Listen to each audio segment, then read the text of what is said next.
মহিলা মাদ্রাসার ছাত্রী থাকলে কি হয় জানেন? একটা ছোট্ট ওকে আপনাদেরকে শোনাই। ওই দিন পড়তেছিলাম, এক মহিলা মাদ্রাসার ছাত্রী, তার হাজব্যান্ড থাকে আমেরিকায়। কোথায় থাকে?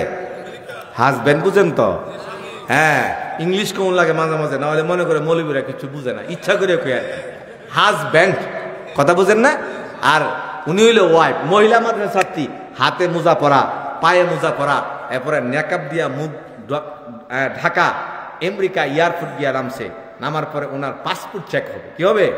কয় ওপেন ইওর ফেস, আপনার মুখ খুলেন। উনি কয় নো, আই এম এ মুসলিম। আমি কি?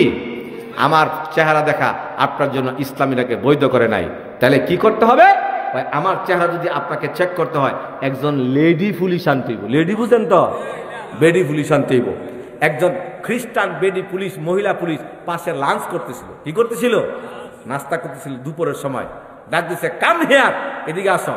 এটা মুসলিম মহিলা, মৌলবাদী, তুমি চেক করো।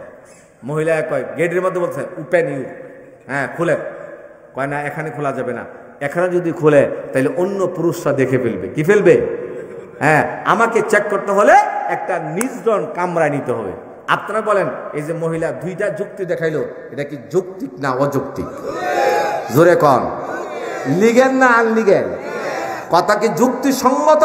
এটা কি তার অধিকার না অনধিকার? সে যখন বলছে না আবার মুখ দেখতে পারবেন না, গড়ে নিয়ে দিব, আমি মুসলিম। পরে যিনি দায়িত্বে ছিল ইমিগ্রেশনের, বলছে ঠিক আছে, তাকে এই রুমে নিয়ে যাও। রুমে নিয়ে যাইতেছে, আর খ্রিস্টান পুলিশ মনে মনে, মহিলা পুলিশ বলতেছে, একটু নাস্তা করতেছিলাম, দুপুরে একটু খানা খাইতেছিলাম, আর প্রত্যেকে এক মৌলবাদী মুসলমান বাঙালি মহিলা আইছে, আরে বেজাল করছে।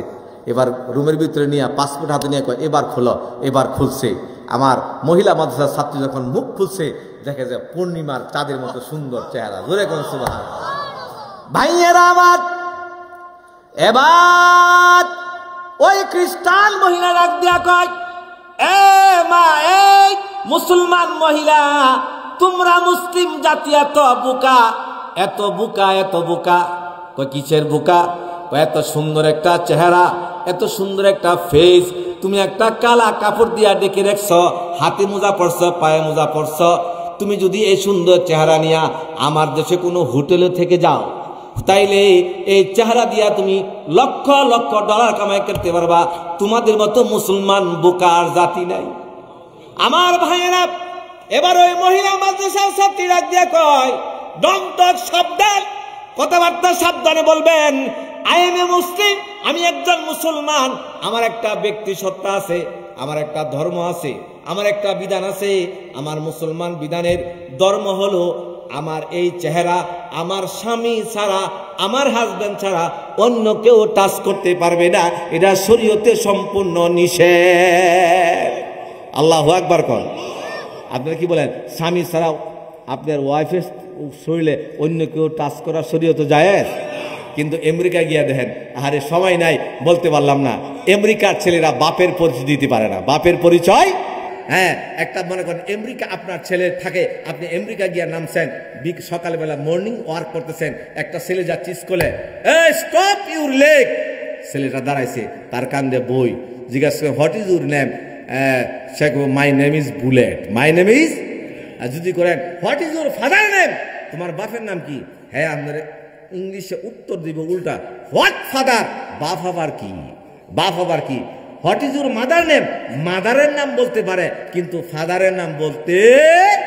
এটা হলো আমেরিকার অবস্থা, মোহতারাম হাজরিন। আর আমার দেশে এই মহিলা মাদ্রাসা, পুরুষ মাদ্রাসা, জুমার বয়ান, প্রতিদিনের ওয়াজ মাহফিল থাকার কারণে আপনার এলাকা একটা হিন্দুরে জিজ্ঞাসা করেন হোয়াট ইজ ইউর নেম? হ্যাঁ কইব মাই নেম ইজ জগেশ। What is your father name? My father name is Khagesh. What is your mother name? My mother name is Chandidas. ঠিক না বেঠিক? এটা হইল এই মাদ্রাসা মসজিদ আমাদের বয়ান বক্তৃতা থাকার কারণে হিন্দুও পরিচয় দিতে পারে। ঠিক কিনা বলেন? মোহতারাম হাজরিন, ওই আমেরিকার, এবার কথা শেষ করি, পুলিশে জিজ্ঞাসা করে, হ্যাঁ আপনি মুসলমান, আপনার শরীর আপনার হাজব্যান্ড ছাড়া কেউ ধরতে পারে না? নিষেধ, এটা ইসলামে অ্যালাউ করে না। তাইলে এটার নাম ইসলাম, দিস ইজ এ ইসলাম। হ্যাঁ, ইট ইজ এ ইসলাম, এটা ইসলাম। তাইলে আপনি কোন বাসায় থাকবেন? আমার বাসা এই বাসায় থাকবো। আপনার টেলিফোন নম্বরটা দেন। আমি কয়দিন থাকবেন? আমি 1 মাস থাকবো। এক মাস আপনার সাথে আমি একটু রিলেশন করবো, বন্ধুত্ব করছে। এক মাস পরে সংক্ষেপে বলি, যখন এয়ারপোর্ট থেকে আবার চলে আসবে, ওই আমার এই মহিলা মাদ্রাসার ছাত্রীর সংক্ষেপে যাওয়ার কারণে 15 জন সদস্য সহ ওই খ্রিস্টান লেডি পুলিশ ওই মুসলমান আমার মাদ্রাসা ছাত্রীর হাত ধরে কালিমা পড়ে মুসলমান হয়ে গেছে। আপনারা কি বলেন? তাইলে মাদ্রাসা দরকার না? দরকার না? দরকার না? তাইলে 1 নম্বরে ছাত্র, 2 নম্বরে শিক্ষক, 3 নম্বরে অভিভাবক, 4 নম্বরে হলো এলাকার জনগণ। এলাকার জোরে কোন এলাকার, যদি এই 4 চাকায় যে সাখাওয়াত রাজি সাহেব হুজুর এখানে আসছে, ওনার গাড়ির চাক্কা কয়টা? যদি একটা চাক্কা ডিস্টার্ব থাকে আইতে পারবো? ঠিক কোন এলাকার মধ্যে মাদ্রাসা হোক, যদি 4 চাক্কার 1 চাক্কা পাঞ্চার হয়ে যাগা, মাদ্রাসা হবে না। কি হবে না?